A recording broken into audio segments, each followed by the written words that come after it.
Hi, and welcome. You're listening to the X22 Report. My name is Dave, and this is episode 1548A, and today's date is April 18th, 2018, and the title of the episode is The U.S. is Being Prepared for an Economic Collapse Transition. Let's get into the economic collapse financial news. Now, as we can see, the central bankers, they're getting very, very nervous about this cryptocurrency market. And we've talked about this in other reports where we said they could dump a lot of cryptocurrency to make it look like the crypto market is very volatile. And we said they could purchase it, or they might use some type of method where they have a lot of Bitcoin or any other type of coin and they dump it and basically bring down the price. I had an interview a while back with Jeff Nielsen who said the same exact thing, where the central bank, they could just print a lot of money, buy up a lot of Bitcoin, and then wait for the right moment and then bring it down, pump it right up, bring it right down. I mean, the central bankers, they're experts at this. Now, we've been seeing that the Mt. Gox, the hoard of Bitcoins that was produced by that, they've been dumping this. We also see there was a single Bitcoin whale who unloaded 50 million worth of the digital currency in one Bitfinex trade. Now, the drop comes one day after the third largest Bitcoin wallet also unloaded around 50 million of the digital currency.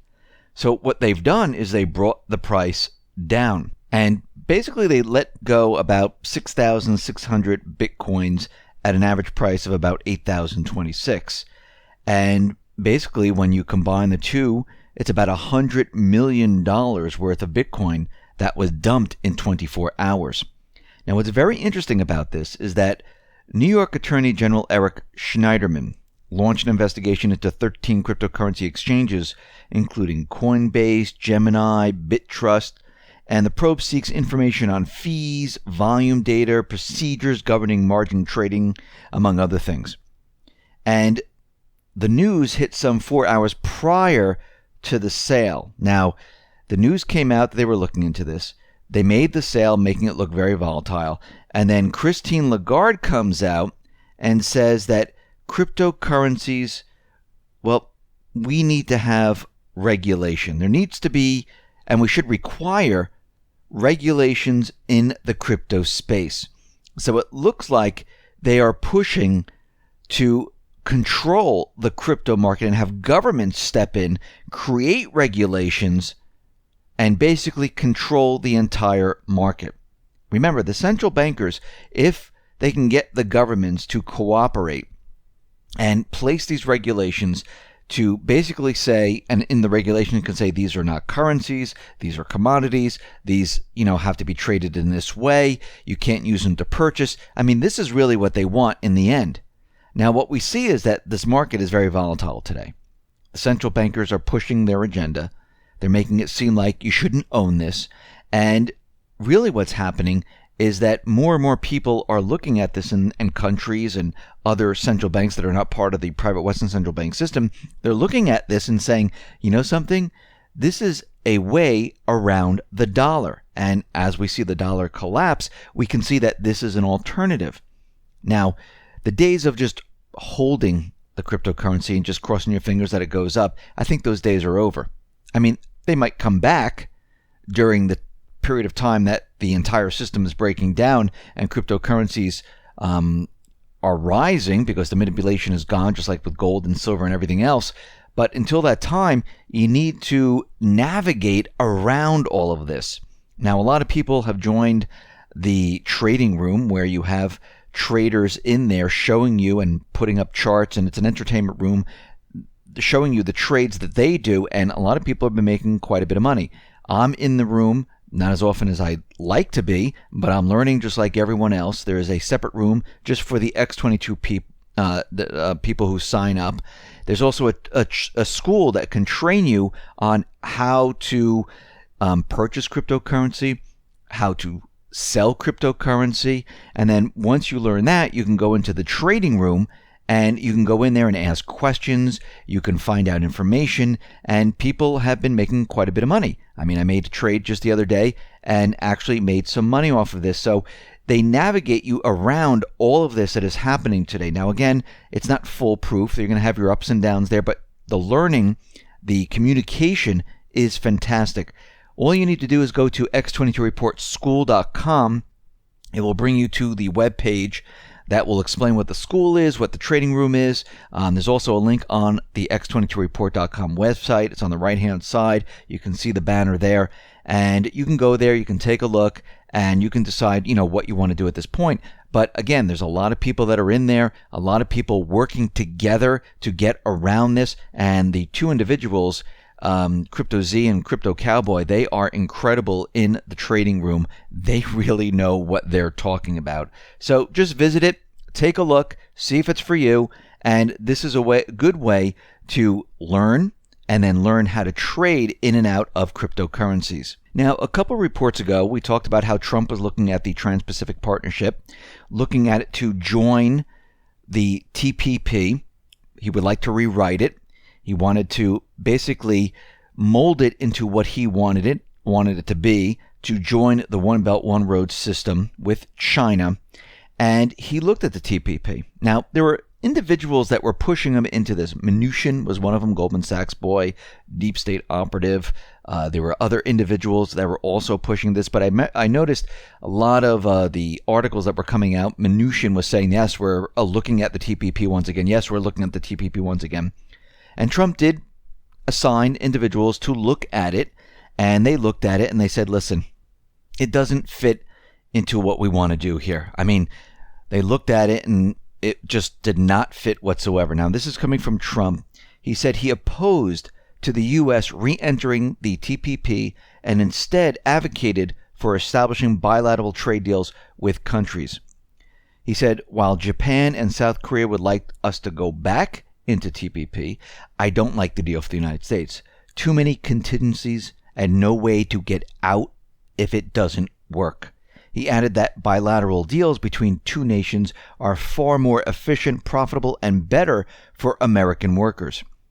And we see right now that the TPP was not designed to better the American people, the workers of America. It was to better the globalists, because the NAFTA deal, the TPP, everything that was being set up was for the globalist system. And again, he thought maybe he could rewrite it and make it work for the United States, but it looks like at this point it is not going to work for the United States. And bilateral trade deals with each individual country, which I think is a better approach anyhow, because this way, if one country is not doing something, it doesn't affect the rest because you have different deals with them. It's almost like diversifying your portfolio, and I think that works out a lot better. Now, the IMF, they are getting very, very nervous. If we go back a year ago, they came out with this global financial stability report, and they issued a warning. And they saw that private sector debt, governmental debt was rising very, very quickly. And it found that more than 20% of U.S. corporations are at risk of defaults once interest rates rise. And if we move forward to today, 1 year later, the IMF once again sounded the alarm on debt, only this time on the public side of the ledger, warning about what else? Excessive global borrowing, and noting that with a total of $164 trillion of debt, or 225% of global debt to GDP, the world's public and private sectors are more in debt now than at the peak of the 2008 financial crisis, when global debt peaked at 213% of GDP. Now it's at 225% of GDP. I mean, we're almost at the point where we're at the debt to GDP of World War II, and we were in a war at that time. But they're very, very nervous about all of this. They're saying, when looking at the big picture, U.S., China, and Japan, these three countries alone accounted for half of the $164 trillion total in global public and private sector debt. They said there's another threat rising, and that is interest rates. The IMF said that the interest burden has doubled in the past 10 years to close to 20% of taxes. And what are they saying to do at this point? They're saying that governments right now, they should raise their taxes, lower public spending, push austerity, decrease annual borrowing, and get the burden of debt on a firmly downward path. Basically, what they're very worried about is these countries imploding under their watch. So they want to do what they did to Greece and Cyprus, make the people pay for the countries taking on all of this debt. And what they're saying to do is raise the taxes on the people, so this way you can pay the interest on the debt, and basically cut a lot of your programs. Yes, all this has to be done, no matter what. But all this will do, it will allow the central banks to continue to operate. It will keep countries in limbo. This is what they like to do. And they don't want a country to default on their watch. I mean, if Greece went down, or Cyprus went down, or the U.S. went down under the central bank watch where there were no wars or any type of an event, it would be blamed on them because the debt burden was too high. The central banks put these countries into this type of debt burden. I mean, remember, the global debt burden is huge. The U.S. debt burden is huge. And people would look at the central bank and say, whoa, wait a minute. Debt is not good. Debt destroyed the country. And they're most afraid of this. We see right now that the yield curve continues to collapse.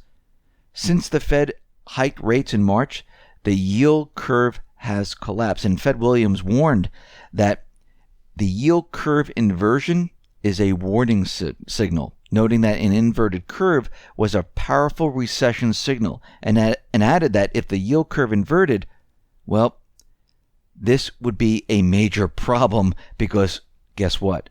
We're in a recession. And I think they're doing whatever they possibly can, manipulating everything to make sure that this doesn't happen, but I think we're in a recession already.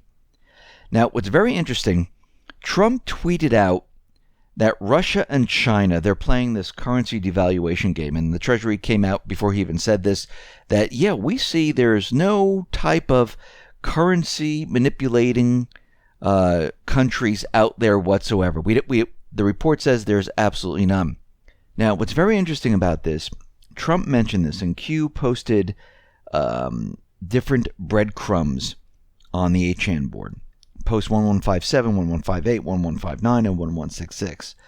And these posts show pictures of buildings. Now, this is the Bank of China, the Shenzhen trading floor, stock exchange, which is China's NASDAQ. And basically the captions underneath said the where, the why, and we'd have to go further, who, and the how. So the where is China. That's where this is happening. More specifically, the Bank of China in Shenzhen. The why is Shenzhen Stock Exchange, China's NASDAQ, where in all companies are state-controlled. It represents the payout that American deep state actors receive from foreign states. The who is deep state actors. Biden, his son, CIA, Clinton, and others.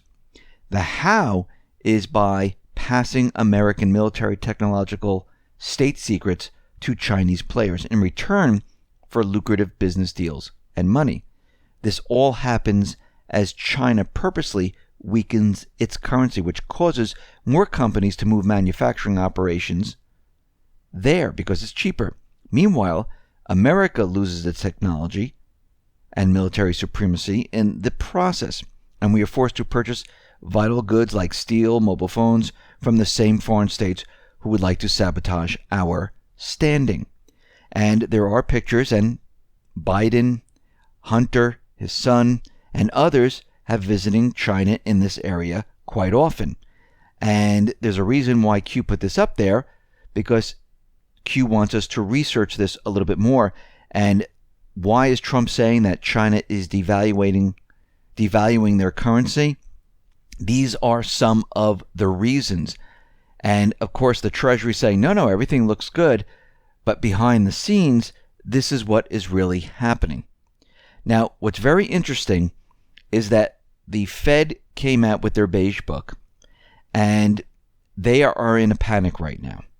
The question is, why are they in a panic? Well, in March, their beige book, they never even mentioned the word tariff. No, didn't even show up 0 times.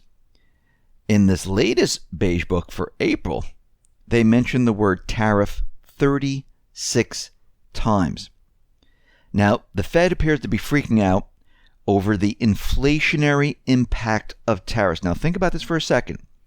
Inflationary impact of tariffs. They've been telling us that they can't get inflation. There is no inflation. They're barely trying to get the 2%.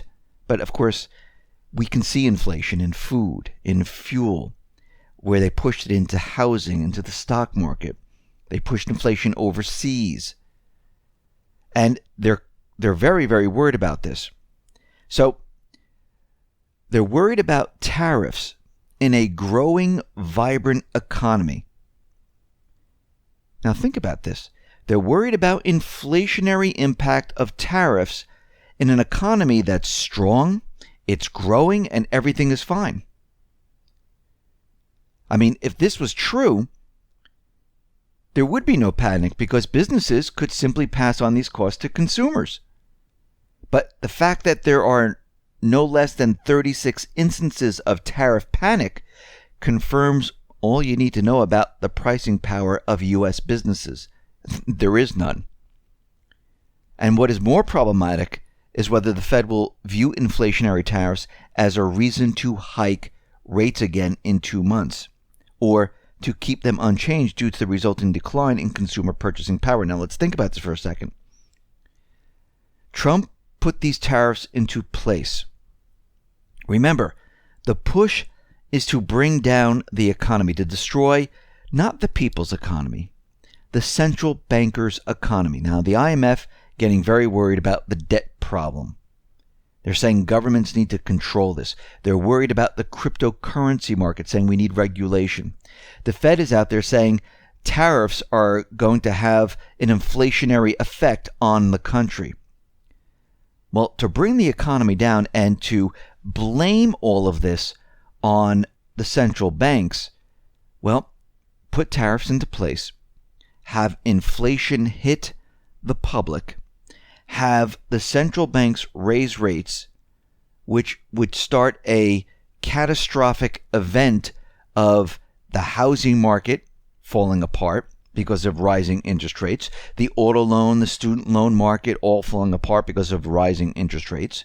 Inflation hits and everything at the store becomes a lot more expensive, which means retail sales decline because of rising interest rates. It puts a lot of people out of the market in the housing industry. Those sales start to decline, prices start to come down, but the cost of everything else, fuel, food, and everything else continually moves up. The cost of automobiles moves up, but those people who want to purchase the automobiles, they're out of the markets because the interest rates are too high. What has been done with these tariffs? It has put all the blame on the central bank. And people say, well, wait a minute. Trump put the tariffs there, so he is to blame. Remember, the Fed has been telling us that the economy is strong, it is vibrant. There's no problems. We're almost with full employment here, and they can barely get inflation to 2%. If that is true, remember what we said. Businesses would be able to handle all of this, and everyone would be able to handle all of this. But guess what? The economy is built on an illusion. How do you break an illusion? Well, you force it out into the open so people can see what is really going on. And that's what is happening right here. This is why the IMF, the Fed, this is why they're panicking right now. The amount of debt, they need governments to cut back. Because remember, what were they planning on doing? They were planning on having an event, a war, to cover all this up. If you don't have this to cover it up, they can't do anything else but acknowledge that there's problems. Because with a war, you could say, hey, listen, we have something going on here. You need to cut back. You need to sacrifice. All the dollars are going towards the war machine. So, you're going to see products that are not on the shelves. Things won't be there. You're going to see inflation. But now, since we don't have that, how do they explain this? And how do they restart their system later on? It's a little bit more difficult at this point, because now the blame is going to be turned towards them, because under their rule, they're telling us the economy is strong, vibrant, and it can't handle a little inflation. It can't handle interest rates going up. It can't handle any of this. So that's a lie then.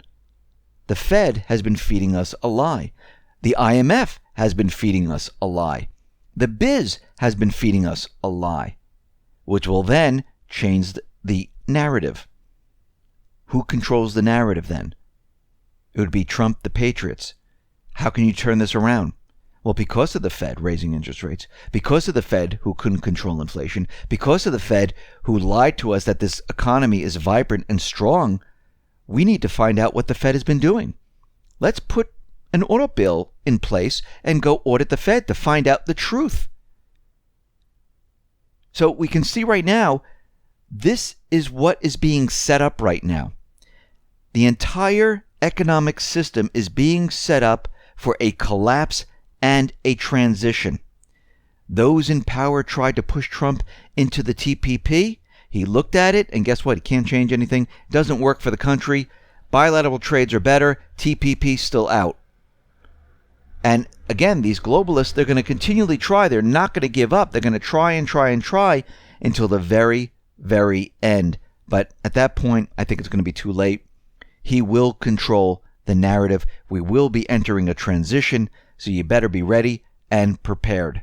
Listen, everyone, thanks a lot for listening. Be well, be safe, and especially be prepared. Thanks a lot.